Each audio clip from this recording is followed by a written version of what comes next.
আজকে আমি মাম T-shirt design কিভাবে তৈরি করতে হয় সেই প্রসেসটাই দেখাবো।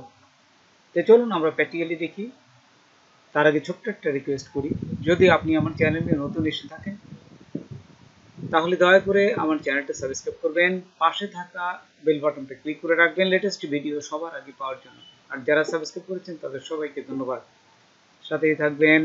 ফিরে আসছি ছোট্ট একটা ইন্ট্রোর পর।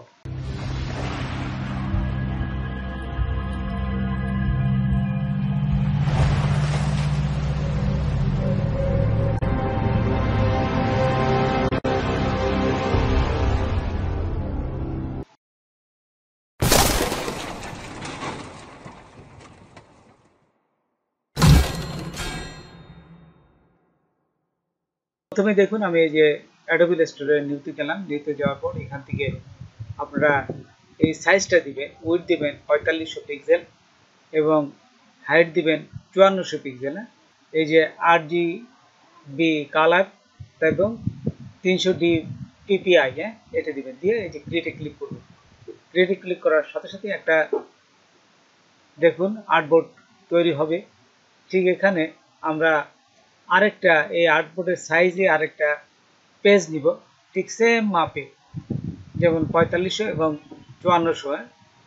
আচ্ছা, এখানে দেখুন এই 5400 নিলাম, নিয়ে ওকেতে ক্লিক করবেন, তাহলে সেম মাপে হয়ে যাবে। তারপর এখান থেকে সাদা আছে, কালার করবে, কালো দিলাম আমি। তারপর এখান থেকে অ্যালাইনে যে জাস্ট সেন্টার অ্যালাইন করে দিলে এখানে চলে আসবে, অ্যালাইনটা হয়ে যাবে। তো কন্ট্রোল 2 দিয়ে লক করবেন। আপনারা এখানে দেখুন এই যে অবজেক্টে যায়, এই যে এইখানে যদি দেখুন আছে এখানে লক, এই যে লক আছে, এই যে কন্ট্রোল 2 দিবেন। কন্ট্রোল 2 দেওয়ার সাথে সাথে লক হয়ে যাবে। তারপর দেখুন দেখুন এই স্লোগানটা, I am not a regular mom, I am a cool mom. Just এই স্লোগানটা হচ্ছে আমার এটা। এবং কোন কোন ফন্ট ব্যবহার করেছি আপনারা গুগল সার্চ দিলে এই ফন্টগুলো পেয়ে যাবেন।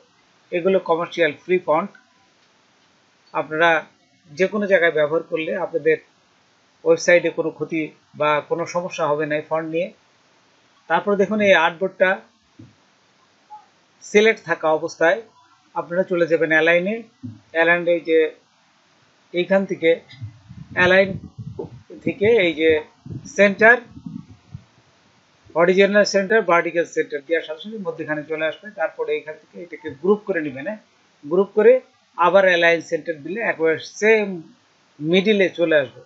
তারপর দেখুন এখানে আমি এখানে একটা এই লাভের চিহ্ন আঁকবো, হার্টের চিহ্ন যে লাভ, ঠিক এই হার্টের চিহ্নটা কিভাবে এই মমের পাশে আমি বসাবো, তো সেটি কিভাবে ডিজাইন করতে হয় আমি আপনাদের এই ফ্রিভাবে ডিজাইনটা দেখাচ্ছি। প্রথমে টুল দিয়ে জাস্ট একটু কার্ভ করে নেবেন। এই যে এই পাশেরটা দেখুন, টুল দিয়ে একটু টান দিলে এই যে কার্ভ হবে। তারপরে রাইট মাউস ক্লিক করবেন, এখান থেকে চলে যাবেন এই যে নিচে ট্রান্সফর্ম, তারপরে রিফ্লেক্ট। রিফ্লেক্ট দিয়ে আপনারা এখান থেকে কপিতে ক্লিক করবেন। কপিতে ক্লিক করার সাথে সাথে দেখুন এখানে আমাদের আরেকটা তৈরি হয়ে গেল। তারপরে একটু ঘোরায় আপনাদের নিজেদের ইচ্ছা মতো ছোট বড় করে নেবেন। আমি যেহেতু টিউটোরিয়াল একটু তাড়াতাড়ি করছি, একেবারে সুন্দর নাও হইতে পারে।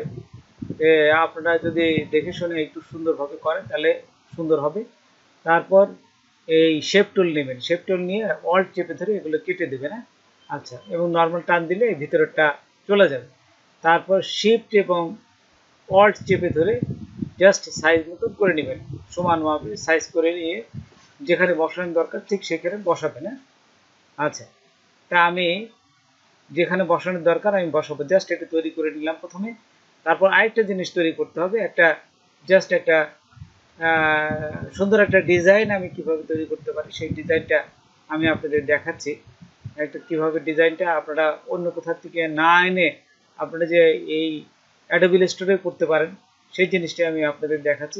দেখুন পেন টুল নেবেন, পেন টুল নিয়ে জাস্ট এইখান থেকে এই যে দেখুন পেন টুলে একটু কার্ভ মতন আঁকবেন। আচ্ছা, আঁকার পর এখান থেকে আঁকার পর এই যে আবার মুভ টুল সিলেক্ট থাকা অবস্থায় এখান থেকে দেখুন যে দুটো জিনিস আছে, ফিল এবং স্টপ, এই ফিলটাকে সাদা করে দিবেন বা নান করে দিবেন। এই যে নান করে দিলাম এবং স্টকটাকে সাদা করে দিয়ে দিলাম, যাতে এই কালো এখানে যে আর্টবোর্ডটা আছে কালো, এখানে সাদা দিয়ে বোঝা যায়। হ্যাঁ, আচ্ছা, তারপর এখান থেকে এই যে বাম পাশের যে আইকনটা ক্লিক করে এখান থেকে আস্তে করে এই যে মোটা করবেন, দেখছেন এখানে মোটা করলে কিন্তু মোটা হয়ে যাবে। তো দেখুন, তারপর উপরে যদি স্টক না থাকে আপনারা চলে আসবেন এই যে প্রপার্টিজের নিচে দেখুন স্টক আছে, ঠিক এখানে স্টকে ক্লিক করবেন। দেখুন আমি আপনাদের দেখাচ্ছি, এই যে উপরে যাচ্ছে, দেখুন মাউস নিয়ে আমি ঠিক স্টকের উপর ক্লিক করবেন। এই যে এখানে ক্লিক করে এই যে গোলটা ঠিক এইখানে ক্লিক করবেন। ক্লিক করার সাথে সাথে দেখুন এখানে তৈরি হয়ে গেল। আচ্ছা, তারপর এটাকে রাইট মাউস ক্লিক করবেন। রাইট মাউস ক্লিক করে অল্ট চেপে ধরে আরেকটা করতে পারেন, অথবা রিফ্লেক্ট করে আরেকটা করতে পারেন। এই যে রাইট মাউস ক্লিক করে দেখুন এখান থেকে আমি রিফ্লেক্টে ক্লিক করলাম, তারপর এই হরিজেন্টাল থাকা অবস্থায় কপিতে ক্লিক করে আরেকটা নিয়ে নিলাম। এই যে আমার আরেকটা হয়ে গেল। ঠিক এই অবস্থায় এবং মাঝে আরেকটা দাগ দিয়ে একটা নতুন শেপ তৈরি করবেন, সুন্দর একটা ডিজাইন আর কি। এই ডিজাইনটা এখানে যাতে সুন্দর ফুটে ওঠে সেই জিনিসটাই আমি আপনাদের দেখাচ্ছি। তো এইখানে নিয়ে আপনারা ধীরে সুস্থ করবেন। ঠিক একই অবস্থায় এখানে থাকা অবস্থায় দেখুন যে আমি এখান থেকে যদি নিচে যাই, এই যে বাম পাশে ঠিক একটু উপরে এইখানটা, এই যে এইটা দেখছেন উইক টুল, ঠিক উইক টুলে যাবেন। উইক টুলে যাওয়ার পর এই লাইনটা ধরে মাউস চেপে ধরে একটু টান দিলে কিন্তু হয়ে যাবে। তো এইভাবে আপনারা জাস্ট এই যে তৈরি করবেন। আচ্ছা, তারপর এই অল্ট চেপে ধরে আরেকটা নিয়ে আমি এখানে যে মাউসের নিচে বসাই দিলাম। আচ্ছা, ঠিক একই অবস্থায় আমি যদি রিফ্লেক্ট করি, তো দেখুন এখানে ট্রান্সফর্ম, তারপরে রিফ্লেক্ট, তারপরে এখান থেকে ভার্টিক্যাল দিয়ে আরেকটা কপি করবেন। কপি করে এখানে নিয়ে জাস্ট এই পাশে বাম পাশে বসাই দিবেন। আচ্ছা, ঠিক একই অবস্থায় আমি যদি ওই রেগুলার ডান পাশে হয়েছে বাম পাশে আমি আরেকটু বসাই দেবো। দেখুন আমি আবার উপরে নিয়ে যাব টেনে, দেখুন এখানে টেনে নিয়ে যায় জাস্ট এখানে বসাই দেবো। আচ্ছা, তারপর এই যে আমি লাভের যে চিহ্নটা এঁকেছিলাম, ঠিক এইটাকে কিভাবে এই যে IMA এইখানে বসাবো। তো এইখানে আমি একটা রেক্টেঙ্গুলার আরেকটা শেপ আঁকবো। শেপ আঁকার পরে এই জিনিসটা বসাবো। তো দেখুন এই যে রেক্টেঙ্গুলার শেপটা নিলাম, নিয়ে আমি সাজাই দিলাম। সাজাই দেওয়ার পর এখানে আমি ওই পেন টুল আবার নেব। পেন টুলের অ্যাড যে এটা প্রথমটা দেখুন, এই যে আমি পেন টুলটা নিলাম। পেন টুল নিলে মাঝে এখানে ক্লিক করবেন, তারপর ডিরেক্ট সিলেকশন টুলটা নেবেন।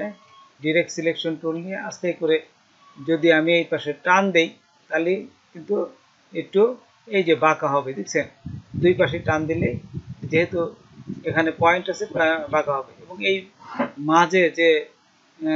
মাঝে হয়েছে ঠিক এইখানে আমি ওই লাভের চিহ্নটা বসাবো।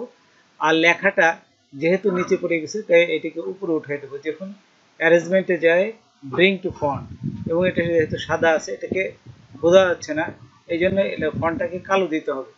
ওই যে দেখুন আমি ফিল কালার যদি কালো করে দিই তাহলে উপরে দেখা যাবে, নাহলে সাদার জন্য দেখা যাচ্ছে না। আমি এটাকে কালো করে দিলাম এবং এই যে স্টকটাকেও মোটা করে দেবো এবং কালো করে দেবো।